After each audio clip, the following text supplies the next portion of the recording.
We proudly welcome artist Samantha Sherry as our sponsor on the How to Love Lit podcast. Sam is a world-class artist specializing in animal portraits. We invite you to check out her work at samanthasherry.com. Tell her Christian Gary sent you. Again, samanthasherry.com.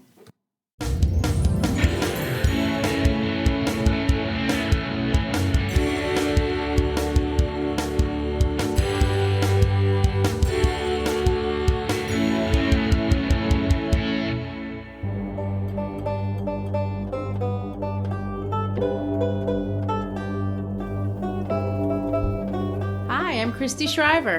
And I'm Gary Shriver, and this is the How to Love Lit podcast. Today, we look at the middle sections of the narrative of the life of Frederick Douglass, an American slave. That's chapters 8, 9, and 10. And although it's just 3 chapters, it really is the centerfold of the entire book, especially chapter 10. If we define climax as in the climax of a story in the Shakespearean sense, in the sense that it's the point in the story from which the protagonist cannot reverse himself, and I really like to look at climaxes like that, it's indeed in these middle chapters that we're going to see it, especially if you want to look at this story as a coming-of-age story, which is another nice way to look at this book, or as the literary people like to say, buildings a romand. Oh, that sounds impressive. It is. And in a sense, that's a really good way of looking at this book. So, ready to jump in? Yes. In week 1, we looked at this book primarily from a historical perspective and focusing on the influence of Douglass on American thinking about abolition as well as other topics of the day. Last week, we looked at it primarily from also a rhetorical perspective and looked intently at the argument Douglass was making on how slavery deeply dehumanizes the slave, but also it dehumanizes the slave owner. And he was very emphatic in driving that point home. Yes, and that's where he's really going to start in these chapters. And in fact, that's really the primary reason for him writing the book at all. There is no doubt that Douglass's objective is to convince the world at the total depravity of a system. It's so base and so vile that it cannot be redeemed in any way under any circumstances at all. That's the number one thought that you should have as you read the book. However, in chapters 8 through 10, Douglass is going to take us a bit on his internal journey from youth into manhood, or if you want to define it using his words, from slavery to freedom. In fact, at one point in chapter 10, he's going to say, "My long crushed spirit rose, cowardice departed, bold defiance took its place, and I now resolve that however long I could be enslaved, in fact, I did not hesitate to let it be known that the white man who expected to succeed in whipping me must also succeed in killing me." So if you look at that phrase, he's talking about his spirit and the concepts of cowardice and boldness and defiance. And these are going to be the attitudes and the themes that we're going to see run through this section. And what's fascinating about it to me, he does what's called, for lack of a better phrase, a cost-benefit analysis of his own life. Is my life as a slave worth anything? Is it worth dying to make a move towards freedom? And the reason why I bring that up is when you're making those kinds of assessments, you're really thinking deep, abstract thoughts about the nature of man, about your own essence, about your own spot in the world and what you are as a human. And I think that's fascinating that he was at that point. That's what makes him truly a unique mind. While he's still actually physically enslaved. It's also a good point to bring out that that's where you get into the universality of what he's discussing. Slavery as it existed in the 1800s in some ways exists in some parts of the world, but in many ways we don't have that form of slavery, at least in our reality here in the United States. Having said that, that's not to say that there's not something to be understood by what he means from freedom to slavery, slavery to freedom, in a very personal way that could apply to lots of people. Exactly. And we mentioned this in an earlier podcast, that the slavery that Frederick Douglass was a victim of was agriculturally based and labor intensive. In our modern times, in our 21st century, the slavery is very, very different. It's highly exploitative in a lot of parts of the world, and there's a lot of sex trafficking and things of that nature. But it still has the same universal effect, the same universal fallout, the same universal dehumanization on the part of the victims and the victimizers. What I find also interesting, to kind of tag this on his determination, his spirit rising up in himself, it reminds me of a great Julius Caesar quote. And that quote is, "Cowards die many times before their deaths. The valiant never taste of death but once." I'd like to put a little bit of a modern twist on that. I would like to put a little psychological backbone into Julius Caesar right here and say, really, it's the dying many times that eventually causes people to be willing to be valiant. So we're going to see the psychology of how any one individual allows himself to be controlled by any other human, allows himself to view himself as lesser than any other human, and the moment that he wakes up to that, and he no longer becomes the same person. So, Christy, take us back to the story. How does Douglass end up back on the slave plantation, and what's going to transpire in chapters 8, 9, and 10? All right. Well, in chapter 7, when we left off, he had learned to read. He had was living kind of this, for a slave, an improved life for a while.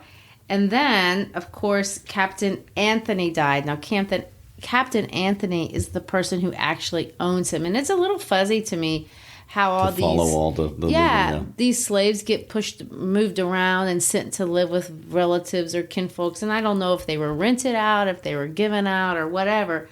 But when Captain Anthony died, they had to collect all these people and stuff that had been scattered around. The livestock, the furniture, the slaves. Everything. It all had to be inventoried and given a value. Yes. And at this point, you see him really having to stare his own inhumanity in the face in a way that he had not had to do when he was on the plantation the first time, because when he was on the plantation the first time, he considered himself as an animal. If you remember, right before he left, he had to scrub off all that gross dead skin. Mange. Yes, all over his body, and he didn't even like doing it.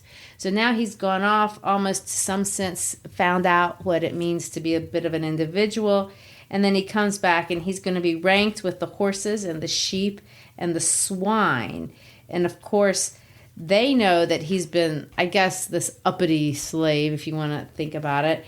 And Master Andrew, who's in charge here, beats up his baby brother just to prove to him that this is going to be your lot when I get a hold of you. So it's very debasing. It's very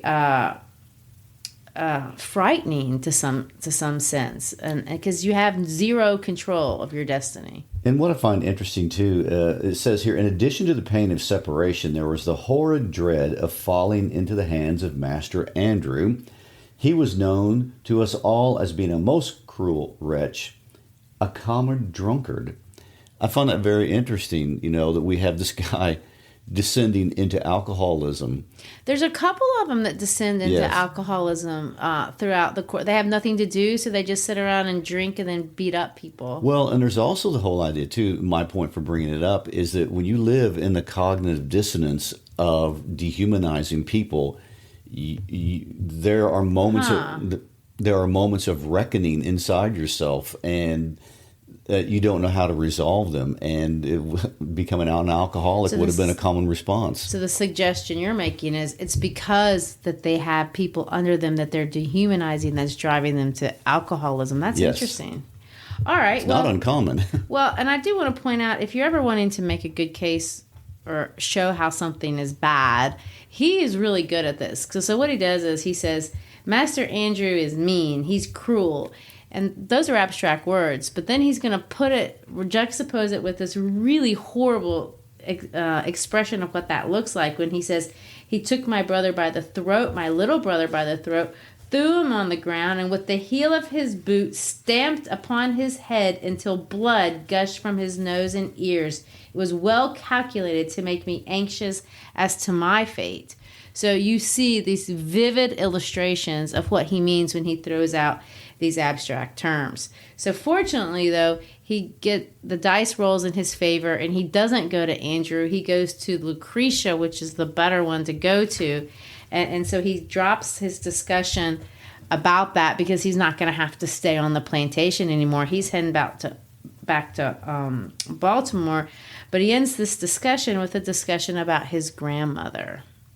Right, which is very interesting because when they're dividing up the estate and selling it off, Frederick Douglass's grandmother had been with the family for who knows how many decades and had raised Auld family children and had raised their grandchildren, and she had also had several children herself. And in his mind, I guess if anybody had ever been seen as contributing to the welfare of that family and that plantation, it was his grandmother. And should have been let free. And she should have been freed in his will upon his passing, and he wasn't. And he regarded that as just the deepest, most ungrateful, inhumane treatment. Well, he talks about it for 2 pages, and he says this: to cap the climax of their base ingratitude and fiendish barbarity, my grandmother, who is now very old, having outlived my old master and all his children, having seen the beginning and end of all of them, and her present owners, finding that she was of but little value. Look how long the sentence is.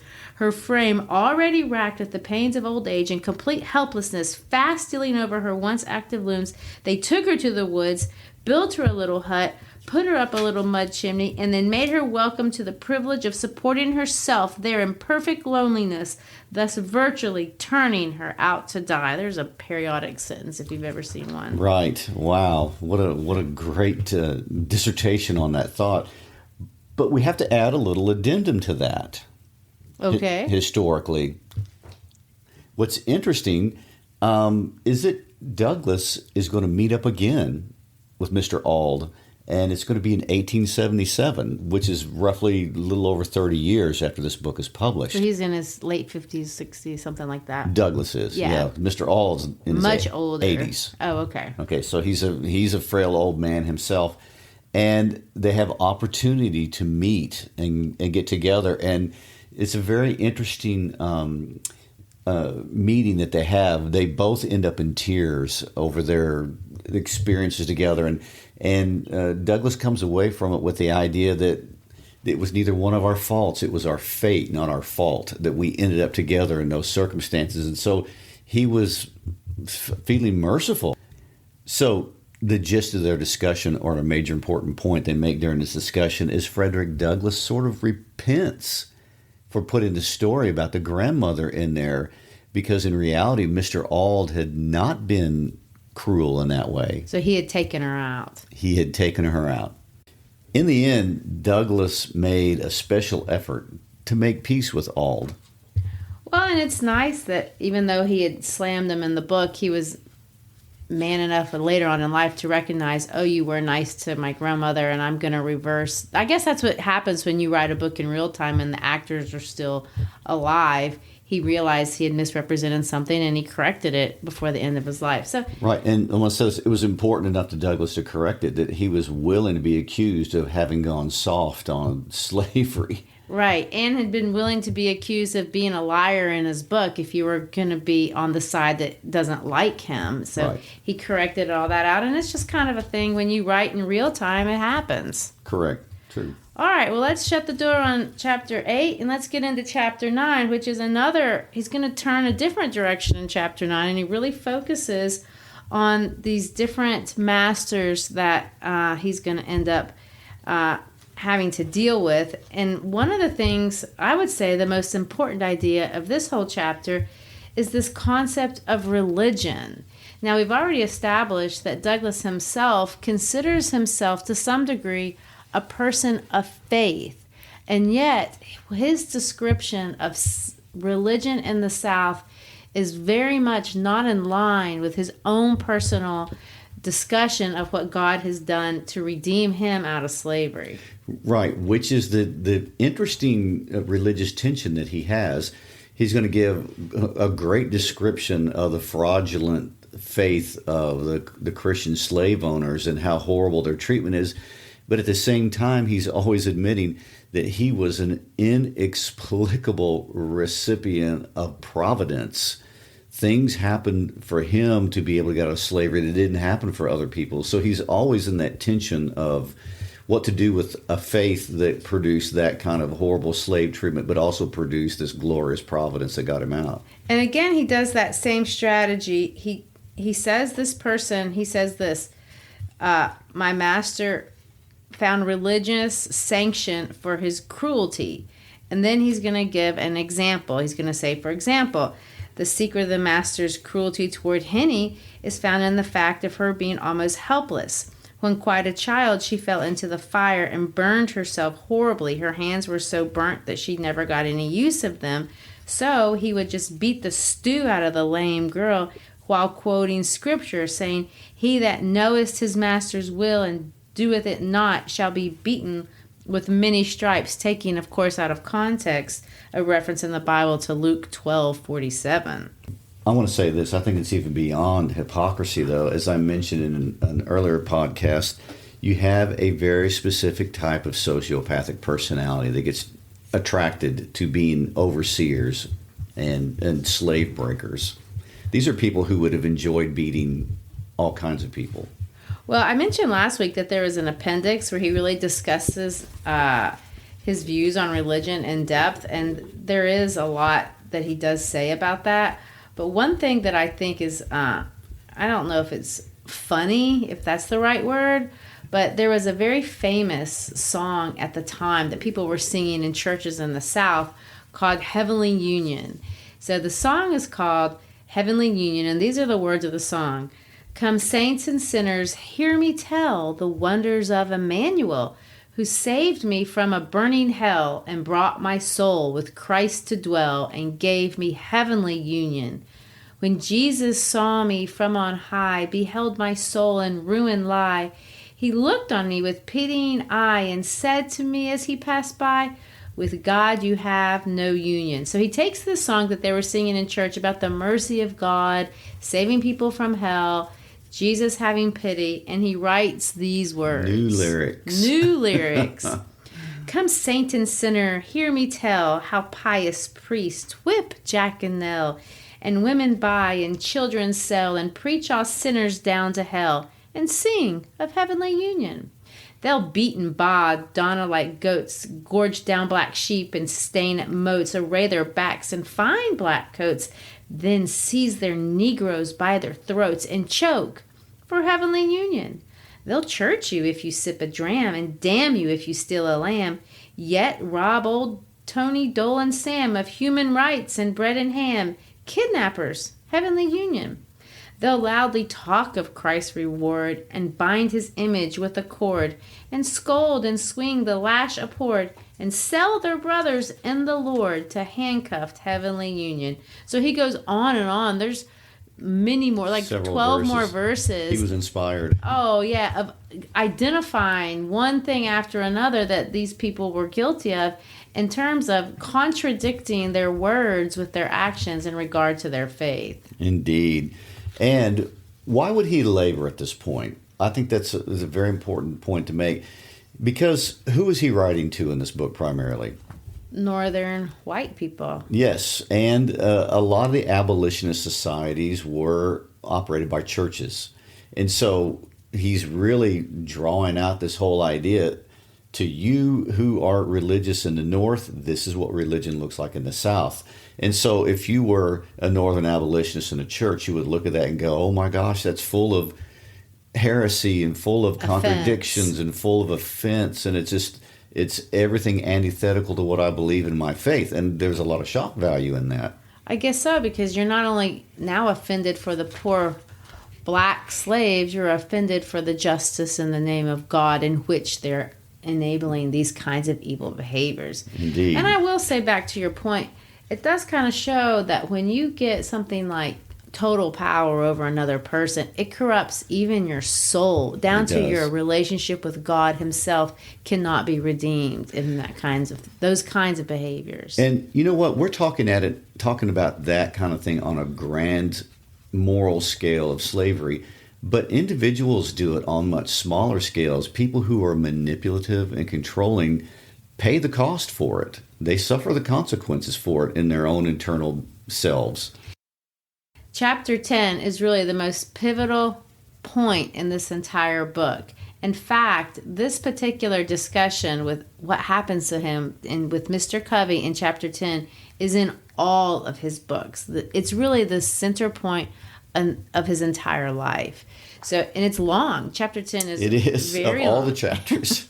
And he's going to go into detail. And so what happens is, because he's not really suited to farm life, he probably wouldn't have been suited to farm life if he were just moving out into the country, but he's certainly not suited to slave life.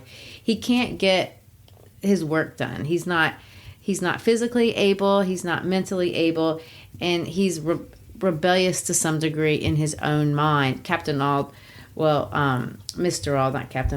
Auld can't control him, so he sends him to this guy who has a reputation of being able to break these kinds of slaves. So Mr. Covey has a contract to own Douglass for 1 year, and over the course of this year, he is going to try to break down his spirit, really take away his manhood in a way that he hadn't been able to do it back home. So he starts off the chapter with an incident just to kind of set up the stage for how crazy and maybe psychopathic, as you're saying, Mr. Covey is. Mr. Covey gives him an unbroken group of oxen and sends him on this task, which of course he can't do. He upsets the cart. It gets dashed against a tree. They have chaos. And of course, when he goes back and has to tell this to Mr. Covey, he gets the stew beat out of him. He says he's met with a fierceness of a tiger. And for the first 6 months that he's there, he just gets beating after beating after beating after beating. But at one point, this is going to stop. What's interesting is that he does to Mr. Covey what he does to every other slave owner or master that he's in the presence of. He gives us a synopsis of their core person. And he says this about Mr. Covey. He said he was sneaky and a terrorist. And he said Mr. Covey's forte consisted in his power to deceive. His life was devoted to planning and perpetrating the grossest deceptions. So this guy enjoys this kind of narcissistic game of always getting one up on people. That's true. And it's nice that he contrasts this with this beautiful apostrophe that we're going to see here at the beginning of this chapter. And this piece of little poetry has been pulled out and recited, and it's kind of a famous little thing. And what happens is, an apostrophe, by the way, that's a literary term. It's not a punctuation mark. It's when you talk to something that cannot talk to you back. So like if you're talking to someone who's not here, hey mom, and mom's not in the room, that's an apostrophe. But you can also talk to something else, an innate object. Like, dang phone, why do you keep messing up? People do it all the time. So when you talk to something that can't talk back, that's an apostrophe. Well, what he does is he goes and he's going to look over the Chesapeake Bay at all these boats, these white sails, beautiful vessels that are going away, and he juxtaposes, or he contrasts his life in this slave state with these boats that seem like they have endless freedom. And he's going to say, you are loosed from your moorings and are free. I am fast in my chains and am a slave. You move merrily through the gentle gale, I sadly before the bloody whip. You are freedom's swing-weed angels and fly around the world. I am confined in bands of iron. Oh, that I were free. Oh, that I were on one of your gallant decks and under your protecting wings. Alas, betwixt me and you the turbid waters roll. Go on, go on. Oh, that I could also go. Could I but swim, if I could fly. Oh, why was I born a man, of whom to make a brute? The glad ship is gone. She hides in the dim distance, and I am left in the hottest hell of unending slavery. Oh, God, save me. God, deliver me. And of course, he's going to go on. It's a little bit longer than that. But did you get the idea? This groaning of his soul as he labors under Covey and basically feels himself losing his humanity. Indeed. And basically, that's Covey's whole job. He's titled a slave breaker, and it's his job to rob you of all independent will. And he's feeling the weight of that for the first 6 months that he's there. But then things are going to change. And then we're going to have one of my absolute favorite quotes of the book appear, and I have to make a comment about it. He goes on to say, I have already intimated that my condition was much worse during the first 6 months of my stay at Mr. Covey's than in the last 6. The circumstances leading to the change in Mr. Covey's course toward me form an epic in my humble history. And here's the classic line, you have seen how a man was made a slave. You shall see how a slave was made a man. I love that quote, and I love it for a couple of reasons. I love it because whenever somebody is in an abusive situation, they go through a Frederick Douglass style transition. They go through this metamorphosis and this epic that he does, and they come to this awareness, I have been this, now I'm going to transition to being that. And when those people find that bravery inside of them, then they get free of their abuse. And it's exactly the transition that Douglass is going through.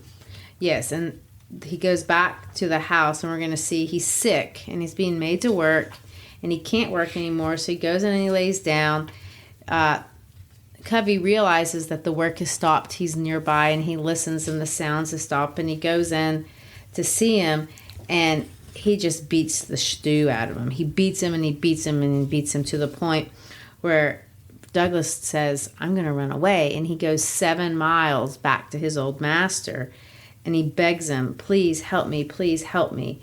He says, I looked horrible. I had an appearance to affect any but a heart of iron. From the crown of my feet to my head, I was covered with blood. My hair was all clotted with dust and blood. My shirt was stiff with blood. My legs and feet were torn in sundry places. And of course, Master Thomas looks at him and actually, I think, really looks like he considers keeping them, but realizes, no, I got to send them back. I'll be out a bunch of money. So he makes them go back. He does. And so now he and Mr. Covey are going to have the showdown that will change everything in the course of the book. And it's going to occur in unusual circumstances. It does, because you have this little interesting anecdote with Sandy Jenkins, and he kind of enters in with this African mysticism. So he goes and he's walking back, and he's hiding basically from Covey in corn, and he runs away, again, knowing that eventually he's going to have to go back.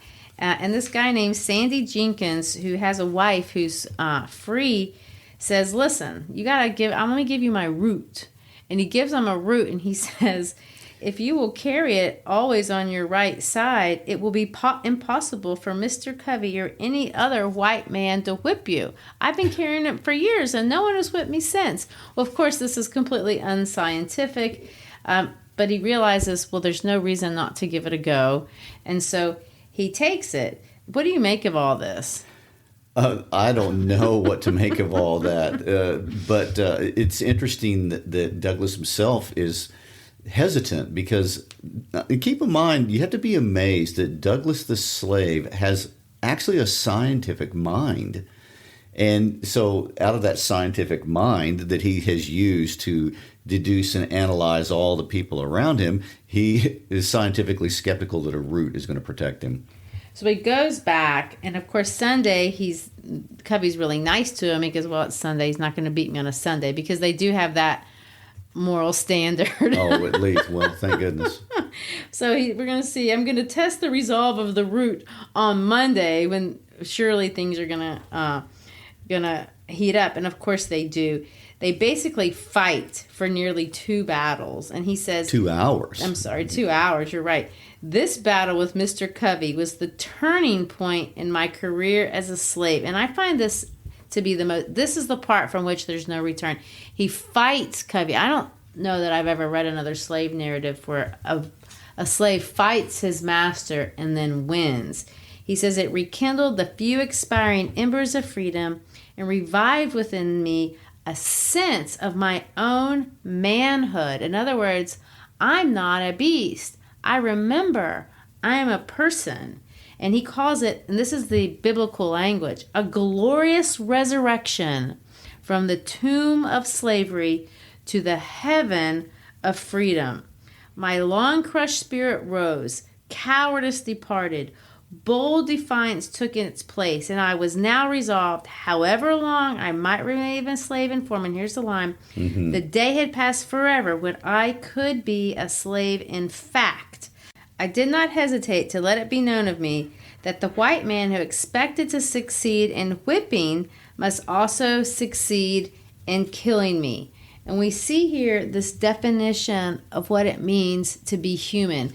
And I don't know that I understand all of what that means, but in some sense, I feel like that's where we get into this universal nature of what can appeal about this book in a modern sense. Because there is a way in which you can feel like you've been made to feel lesser than a human. What is it that someone has done to you that has taken away your humanity? That I don't know, but what can you do to make yourself feel more human?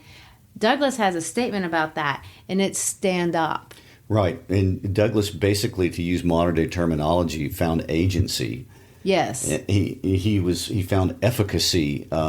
He also drew a boundary inside of himself where he clearly defined life beyond this line is not worth living. I will not go beyond that line anymore. As a matter of fact, dying is more valuable to me than living life on the other side of this line. And that is something that all victimized people have to do. They have to draw those lines, and they have to have the agency and the efficacy and the will to determine we're pushing back. Well, and this is where he's been met with a lot of modern controversy, because people have noticed, obviously it's going to be fairly obvious from here to the end of the book, there's several incidences of violence, physical violence. So he's finding, to some sense, his manhood, and it's expressing itself in a physical fight. So you came after me, I'm going to hit you. And in some sense, for us modern people, this physical representation of manhood is really, it's not well received anymore. And maybe it wasn't well received then, but it's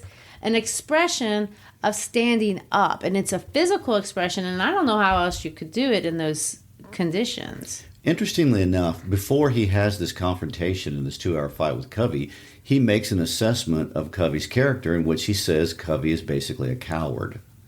And so when they're having this fight in the barn, this is one-on-one without an audience, and is without the trappings of the support of slave culture or white slave-owning culture. It was just as personal as it could personally be between the two of them. And that had a profound impact on Covey as well as on Frederick Douglass. Well, and it's kind of like Curly from Of Mice and Men, because he figures out later, or at least he thinks about later, he didn't want to tell anybody he got whipped by a slave, because right. Then he'd have to tell people he got whipped by a slave. And Frederick Douglass said that wasn't even a satisfactory explanation, but the only explanation for how Covey changed towards him was the fact that Covey had a reputation as a slave breaker. Here is obviously a slave that he did not break, that he failed at, and apparently Covey's reaction to that is, well, I'm just not going to tell anybody that I failed.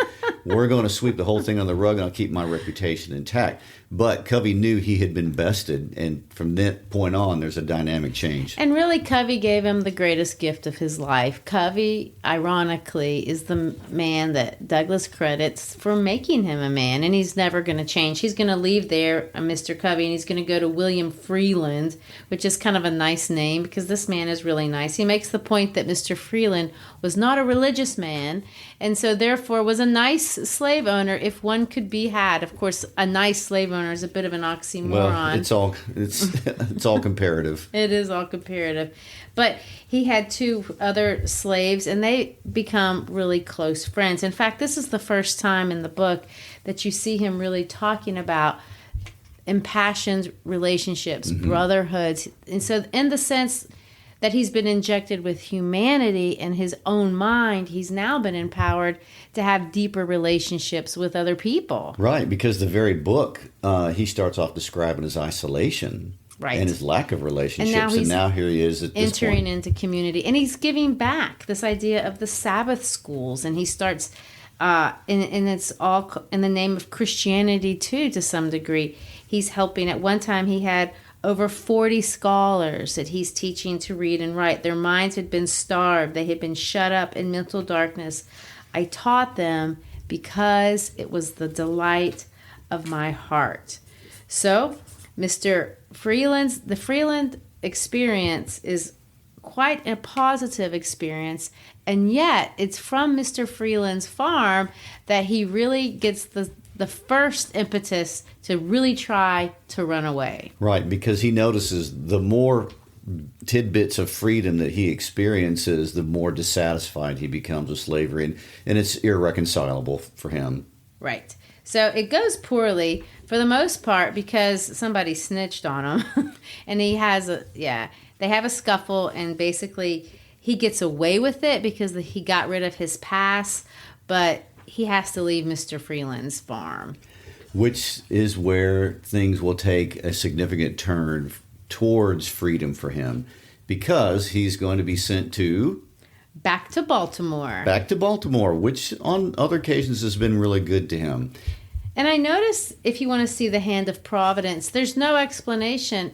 Why wasn't he sold to the Georgia slave traders? He was expected to go down to Alabama, but some inexplicable reason, Providence has intervened, and after an absence of 3 years and 1 month, he's back at Master Hugh Auld's house, who, of course, is the nicer of the Auld brothers, and he gives him a job. He gives him a trade. Yeah, and he begins to lease him out basically to work in the shipyards, building boats and ships and things of that nature. And he learns a skill of how to caulk and build ships and things of that nature. And he begins to earn money for Master Auld. And so in a real sense, he's the most free that he has ever been. And he learns the value, that his time has value, that his time is worth money. But at the end of the chapter, and this is, I guess, where we'll end for the day, he says this, and this is exactly what you just said, but I'm just going to put it in his words. I have observed this in my experience of slavery, that whenever my condition was improved, instead of its increasing my contentment, it only increased my desire to be free and set me to thinking of plans to gain my freedom. I have found that to make a contented slave, it is necessary to make him a thoughtless one. It is necessary to darken his moral and mental vision as far as possible to annihilate the power of reason, which of course is the exact same thing that Ray Bradbury said is how you make a slave even in a modern era. Correct. Get him to stop thinking, and you have a slave. And Ray Bradbury is considered a science fiction writer, and yet he's employing this whole idea that was innate to 19th century slavery in the United States. You want to see how a slave can become a man and how a man can become a slave, just reverse the process. Right. So we're going to leave off today with this whole idea. Now he has come to the point where he's tasted enough freedom that he wants the whole thing. And we're going to see how that transition is going to occur. So a lot went on in this chapter. There's a lot of psychology. There's a lot of philosophy. There is a lot of analysis that occurred. And even though we're going along with the narrative as time goes on. So thanks for joining us today. As always, we invite you to be our friend. Follow us on our Facebook page. Follow us on our Instagram page. Also, we always encourage you to go to howtolovelit.podcast.com. That's where we have teaching resources. Christy always puts together great lesson plans and things that you can use in your classroom as you follow along with these discussions. We hope you have enjoyed being with us today. Come back next time. Peace out.